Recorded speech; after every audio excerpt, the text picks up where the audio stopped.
ایک دفعہ ایک شخص اپنی بیوی اور بچے کے ہمراہ حضرت علی رضی اللہ تعالیٰ عنہ کی بارگاہ میں پیش ہوا۔ وہ شخص حضرت عمر رضی اللہ تعالیٰ عنہ سے کہنے لگا، اے وقت کے خلیفہ، میرا اور میری بیوی کا رنگ سرخ ہے۔ میری بیوی نے یہ بچہ پیدا کیا ہے، اس کا رنگ کالا کیوں ہے؟ مجھے تو ایسا لگتا ہے کہ یہ بچہ میرا نہیں ہے۔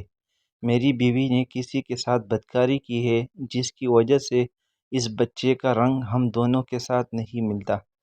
وہ شخص بار بار اپنی بیوی پر الزام تراشی کر رہا تھا۔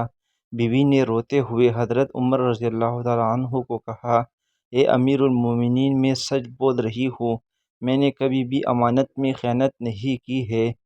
یہ میرا خاوند ہے، یہ بچہ اسی کا ہے۔ میں نے ہر وقت اپنے شوہر کے ساتھ وفاداری کی ہے۔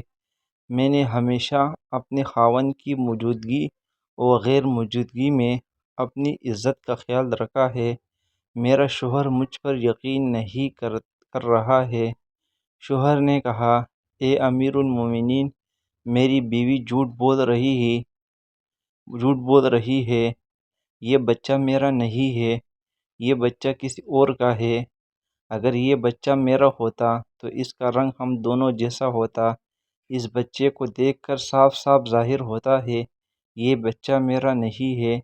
میری بیوی جھوٹ بول رہی ہے۔ بیوی مسلسل زار و قطع رو رہی تھی۔ خاوند اپنی بیوی کی ایک بات سننے کو بھی تیار نہیں تھا۔ حضرت عمر رضی اللہ تعالیٰ عنہ نے سوچا کہ کیوں نہ اس معاملے میں داماد رسول حضرت علی شیر خدا سے مدد لی جائے۔ حضرت عمر رضی اللہ تعالیٰ عنہ خاوند، بیوی اور بچے کو ساتھ لے کر حضرت علی رضی اللہ تعالیٰ عنہ کے پاس تشریف لے گئے۔ انہوں نے حضرت علی رضی اللہ تعالیٰ عنہ کو سلام پیش کیا۔ حضرت علی رضی اللہ تعالیٰ عنہ نے سلام کا جواب دیا۔ حضرت علی رضی اللہ تعالیٰ عنہ نے دریافت کیا، اے عمر رضی اللہ تعالیٰ عنہ، کیسے آنا ہوا؟ حضرت عمر رضی اللہ تعالیٰ عنہ نے فرمایا، اے علی رضی اللہ تعالیٰ عنہ، ہم ایک مسئلہ پوچھنے کے لیے آپ کے پاس تشریف لائے ہیں۔ حضرت علی رضی اللہ تعالیٰ عنہ نے خاوند سے کہا، اے بندے، میں جو کچھ بھی پوچھوں گا تم نے اس کا جواب سچ سچ بتانا ہے۔ اس شخص نے کہا، ٹھیک ہے، پوچھئے، کیا پوچھنا ہے؟ حضرت علی رضی اللہ تعالیٰ عنہ نے پوچھا، اے اللہ کے بندے، جب تیری بیوی حالت حیض میں تھی، کیا تو نے اپنی بیوی کے ساتھ ہم بستری کی تھی؟ یہ سوال سن کر آدمی نے کچھ لمحے کے لیے خاموشی اختیار کی، پھر کہنے لگا، ہاں، یہ بات سچ ہے کہ میری بیوی حالت حیض میں تھی تو میں نے اپنی بیوی کے ساتھ ہم بستری کی تھی۔ حضرت علی رضی اللہ تعالیٰ عنہ فرمانے لگے، اے بندے، یہ بچہ تمہارا ہی ہے، بلا وجہ اپنی بیوی پر الزام تراشی نہ کرو۔ جب تو نے بیوی کے ساتھ حیض کے دنوں میں ہم بستری کی تھی تو تیرا نطفہ تمہاری بیوی کے سیاہ خون کے ساتھ مل گیا، جس کی وجہ سے بچے کا رنگ سیاہ ہو گیا ہے۔ اگر تم بیوی کے ساتھ حالت حیض کے دنوں میں ہم بستری کرو گے تو بچے کالے اور بدصورت ہی پیدا ہوں گے۔ اے شخص، آج کے بعد یہ بات اپنے ذہن میں بٹھا لو کہ حدیث اور قرآن میں حیض کی حالت میں ہم بستری کرنا حرام و سخت گناہ قرار دیا گیا ہے۔ اگر کوئی بندہ اس بات کا علم رکھتے ہوئے بھی اپنی بیوی کے ساتھ ہم بستری کرتا ہے، اللہ تعالیٰ ایسے بندے سے سخت ناراض ہو جاتا ہے، اور وہ بندہ جلد ہی اللہ آپ کو اللہ تعالیٰ کی سخت پکڑ میں آ جاتا ہے۔ اب ہم آپ بتاتے ہیں کہ معذور اور کمزور بچے کن گھروں میں جنم لیتے ہیں۔ مدینہ منورہ کا واقعہ ہے کہ ایک خوبصورت اور جوان لڑکی کی شادی ایک بوڑھے آدمی سے ہو گئی۔ شادی کی پہلی رات میاں بیوی نے ہم بستری کی۔ اتفاقاً شوہر کا اسی رات وصال ہو گیا۔ دلہن حاملہ ہو چکی تھی۔ جب بیوی نے بچے کو جنم دیا تو لوگوں نے اس لڑکی پر طرح طرح کی الزام تراشی کرنا شروع کر دی کہ اس کا میاں تو پہلی رات ہی انتقال کر گیا تھا۔ اس لڑکی نے جس بچے کو جنم دیا ہے وہ بچہ حرام کا بچہ ہے، اس کے خاوند کا نہیں ہے، کیونکہ وہ تو پہلی رات ہی مر گیا تھا۔ پھر یہ بچہ کیسے پیدا ہو گیا ہے؟ اس بوڑھے کی یہ دوسری شادی تھی۔ بوڑھے کا پہلی بیوی سے ایک لڑکا تھا۔ اس لڑکے نے اپنی سوتیلی ماں پر الزام لگانا شروع کر دیا۔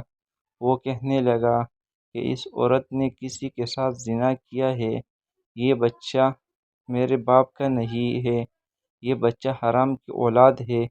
یہ الزام میں پیش سوتیلا بیٹا تھا، کیونکہ وہ چاہتا تھا کہ کسی طرح دنیا والے یہ مان لیں یہ بچہ میرے والد کا نہیں ہے، بلکہ اس عورت کی حرام کاری کا نتیجہ ہے، تاکہ والد کی ساری وراثت کا حقدار میں ہی ٹھہروں۔ کہیں یہ بچہ میرا برابر کا شریک نہ ہو جائے۔ اس وجہ سے بوڑھے کے بڑے بیٹے نے اپنی سوتیلی ماں پر الزام تراشی کی کہ میرا باپ تو شادی کی پہلی رات ہی مر گیا تھا، تو یہ بچہ کہاں سے آ گیا ہے؟ دیکھتے ہی دیکھتے وہ بچہ 4 سال کا ہو گیا، اور چلتا چلتا یہ معاملہ بھی قاضی کی بارگاہ میں پہنچ گیا۔ بوڑھے کے بڑے بیٹے نے قاضی سے کہا، اے قاضی محترم، میرا باپ تو شادی کی پہلی رات ہی مر گیا تھا، یہ بچہ میرے باپ کا نہیں ہے۔ اس عورت سے پوچھا جائے کہ یہ بچہ کس کا ہے۔ میں اس بچے کو اپنا بھائی ماننے کو تیار نہیں ہوں۔ سوتیلا بیٹا کچھ گواہوں کو اپنے ساتھ لے کر آیا تھا۔ گواہوں نے بھی یہی گواہی دی کہ اس کا باپ تو پہلی رات ہی مر گیا تھا، یہ بچہ اس کا بھائی نہیں ہے۔ یہ باتیں سن کر قاضی کو یقین ہو گیا کہ یہ بچہ عورت کی بد چلنی کا نتیجہ ہے۔ چنانچہ قاضی صاحب فیصلہ کرنے ہی والے تھے کہ حضرت علی رضی اللہ تعالیٰ عنہ عدالت میں تشریف فرما ہوئے۔ جب حضرت علی رضی اللہ تعالیٰ عنہ نے یہ سارا قصہ سنا تو حضرت علی رضی اللہ تعالیٰ عنہ نے بڑے بیٹے سے سوال کیا، اے بچے، یہ دونوں میاں بیوی کتنا عرصے اکٹھے رہے تھے، اور جس بچے کو تم اپنا بھائی ماننے کو تیار نہیں، وہ بچہ کہاں ہے؟ بڑے لڑکے نے جواب دیا، اے علی رضی اللہ تعالیٰ عنہ، وہ بچہ اس وقت ہمارے پاس نہیں ہے۔ حضرت علی رضی اللہ تعالیٰ عنہ نے کہا کہ تم کل اس بچے کو اپنے ہمراہ یہاں لانا، کل انشاءاللہ تعالیٰ تمہارا فیصلہ ہو جائے گا۔ اگلے دن وہ لڑکا اپنے سوتیلی بھائی کو ساتھ لے کر آیا اور کہنے لگا، یا علی رضی اللہ تعالیٰ عنہ، یہی وہ بچہ جس کو میں اپنا بھائی تسلیم نہیں کرتا ہوں۔ حضرت علی رضی اللہ تعالیٰ عنہ نے جب بچے کو دیکھا تو فرمانے لگا، میں ابھی آپ کا فیصلہ کر دیتا ہوں۔ حضرت علی رضی اللہ تعالیٰ عنہ نے کچھ اور بچوں کو بلایا اور ان سے فرمایا، جاؤ باہر جا کر کھیلنا شروع کر دو۔ چند لمحوں میں وہ بچوں نے آپس میں کھیلنا کودنا شروع کر دیا، ایک دوسرے کے ساتھ مستیاں کرنا شروع کر دی تھی۔ حضرت علی رضی اللہ تعالیٰ عنہ بچوں کو کھیلتے ہوئے بڑے غور سے دیکھ رہے تھے۔ کچھ دیر کے بعد حضرت علی رضی اللہ تعالیٰ عنہ نے بچوں کو بلایا اور فرمانے لگے، سب بچے ایک جگہ پر بیٹھ جاؤ۔ سب بچے حضرت علی رضی اللہ تعالیٰ عنہ کے پاس آ کر بیٹھ گئے۔ اس کے بعد حضرت علی رضی اللہ تعالیٰ عنہ نے سب بچوں کو ایک ساتھ کھڑے ہونے کا حکم دیا تو سب بچے ایک ساتھ کھڑے ہو گئے۔ مولا علی رضی اللہ تعالیٰ عنہ ان بچوں کو بڑے غور سے دیکھ رہے تھے۔